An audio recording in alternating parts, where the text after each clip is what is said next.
Estávamos vendo sobre o reencarne do Júlio, que é um reencarne mais simples, né? Um reencarne onde ele vai ficar pouco tempo. Aí nós vemos o Hilário perguntando aqui: e se o reencarnante fosse um homem de larga intelectualidade? Inquiriu Hilário estudioso. Clarencio responde: merecer-nos-ia cautelosa atenção na estrutura cerebral, para que se lhe não faltasse um instrumento à altura de seus deveres na materialização do pensamento. E se fosse um médico, um grande cirurgião, por exemplo? Perguntei por minha vez. Receberia assistência aprimorada na formação do sistema nervoso, assegurando-se-lhe pleno domínio das emoções. Então nós vemos o Clarencio explicando que cada um, dependendo da profissão que vai ter e dependendo do trabalho e daquilo que precisa aprender no seu reencarne, vai receber do plano espiritual o auxílio nas suas células, no seu cromossoma, no seu DNA, na sua estruturação, para que possa se desenvolver e realizar o seu trabalho da melhor forma possível, né? E que os reencarnes eles se formam de uma maneira natural, né? São afins atraindo afins, né? E as histórias vão, digamos, se entrelaçando e nós vamos montando, né, como uma floresta que as sementes vão caindo à sua volta, então vai germinando novas plantas e novas árvores.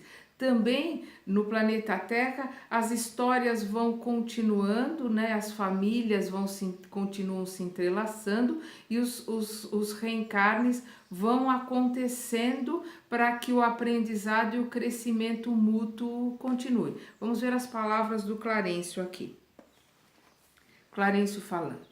Contudo, em milhares de renascimentos na Terra, os princípios embriogênicos funcionam automáticos cada dia. A lei de causa e efeito executa-se sem necessidade de fiscalização da nossa parte. Na reencarnação, basta o magnetismo dos pais, aliado ao forte desejo daquele que regressa ao campo das formas físicas. De retorno ao corpo físico, estamos invariavelmente animados de um propósito firme, seja o anseio de alijar a dor que nos atormenta, a aspiração de conquistas espirituais que nos facilitem o acesso à vida superior, o voto de recapitular serviços mal feitos ou o ideal de realizar grandes tarefas de amor entre aqueles a quem nos afeiçoamos no mundo. De modo geral, a maioria das almas que reencarnam satisfaz a fome inquietante do recomeço. Quem não atendeu com exatidão ao trabalho que a vida lhe delegou, se rende depressa ao impositivo da repetição da experiência e o ressurgimento na luta física aparece por bênção salvador. Milhões de destinos se reestruturam dessa forma, qual se refaz uma grande floresta. A sementeira cresce estimulada pelo magnetismo do solo. A existência corpórea germina de novo, incentivada pelo magnetismo da carne. Então nós vemos o Clarencio colocando sobre esse processo contínuo de encarnação e reencarnação para o nosso aprendizado, para o nosso crescimento, e onde nós vamos contar com as leis da natureza para que as coisas caminhem, mas principalmente nós vamos contar com as leis do amor. Vamos lembrar a caravana da amizade, né, que eram todos ali, a Clara, a Mariana, a Blandina, o Clarencio, o André, o Hilário, que não participaram da história da Zulmira e do Amaro, não eram familiares, mas ali por amor, por aprendizado também, e no caso do Clarencio e da Clara, por abnegação, por elevação, né, por ensinamento, eles estão ali ensinando, estão ali junto. Né? Existe esse entrelaçamento de amizade, de amor, que ajudam nos processos reencarnatórios. Aí nós vamos ver o Hilário perguntando para o Clarencio sobre a maternidade, né? Como é que se vê, como é que funciona a maternidade no plano terrestre. E o Clarencio responde: é um vaso anímico. O Clarencio pergunta sobre o seio maternal, né? E o Hilário pergunta sobre o seio maternal, o Clarencio responde: é um vaso anímico de elevado poder magnético ou um molde vivo destinado à fundição e refundição das formas, ao sopro criador da bondade divina, que em toda parte nos oferece recursos ao desenvolvimento para a sabedoria e para o amor.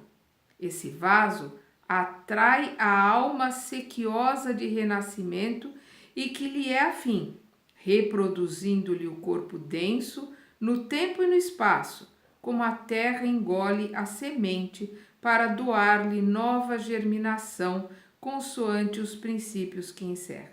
Maternidade é sagrado serviço espiritual em que a alma se demora séculos, na maioria das vezes, aperfeiçoando qualidades do sentimento.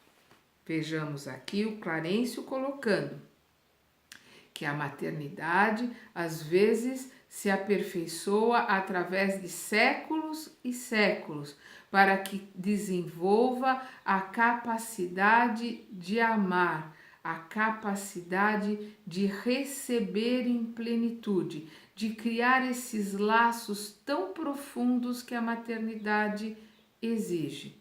Então, os laços entre a mãe e um filho são os laços, além de físicos, espirituais para a melhora, para o crescimento desse filho, para o aprimoramento e muitas vezes para o ressarcimento dessa mãe que está representando ali aquele papel de mãe. Ela está se ressarcindo com uma alma a qual ela tem dívidas, com a qual ela prejudicou em outras vidas. E ao receber como filho, ela acerta esses débitos, né? Ou então recebendo almas com as quais ela possa ajudar. Vamos lembrar a mãe do André Luiz, né, no Nosso Lar, no primeiro capítulo, no primeiro livro, né, do André Luiz,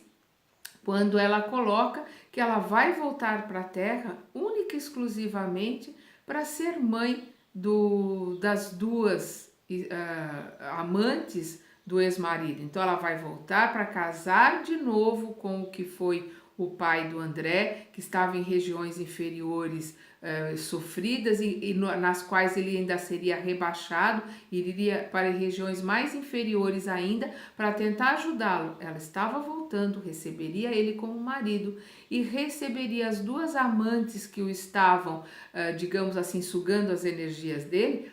Ela receberia esses dois espíritos como filhas para tentar ajudá-las e tentar educá-las. Então a gente vê aí uma colocação onde ela vem como mãe desses espíritos que precisam de ensinamento e que precisam de esclarecimento, uma prova de imenso amor, né? O amor incondicional, que é o verdadeiro amor, que é o amor que nós precisamos aprender a ter, é o amor incondicional. Este é o verdadeiro amor. O amor de Deus para conosco é incondicional. Ele não exige que façamos isso ou aquilo. Ele nos ama. Todos nós fomos criados iguais, simples e ignorantes. E todos nós temos a mesma chance de voltarmos para Deus pelos nossos próprios pés, pelo nosso livre-arbítrio, pelas nossas escolhas. Cada um de nós caminha na sua velocidade. As nossas escolhas é que vão determinar a velocidade que nós vamos chegar ao Pai. Todos nós chegaremos. Pode levar milênios, milhares de encarnações, não tem importância.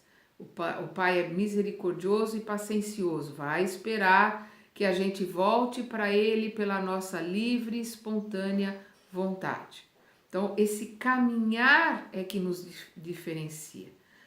Cada um de nós caminha no seu passo, pela sua escolha, pelo seu livre-arbítrio e principalmente pela sua vontade de trabalhar, pela sua vontade de crescer, pela sua vontade de melhorar. Porque quando nós somos dominados pela preguiça, a preguiça, o orgulho, a vaidade, o egoísmo, que são as energias que fazem com que a gente fique grudado nesse planeta.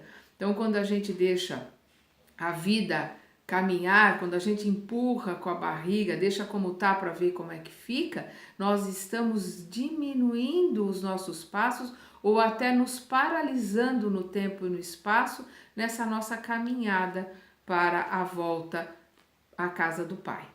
Nós temos que analisar como está o nosso caminho, como está a nossa vontade de melhorar e de crescer. E é para isso que o André traz esses ensinamentos, traz esses livros.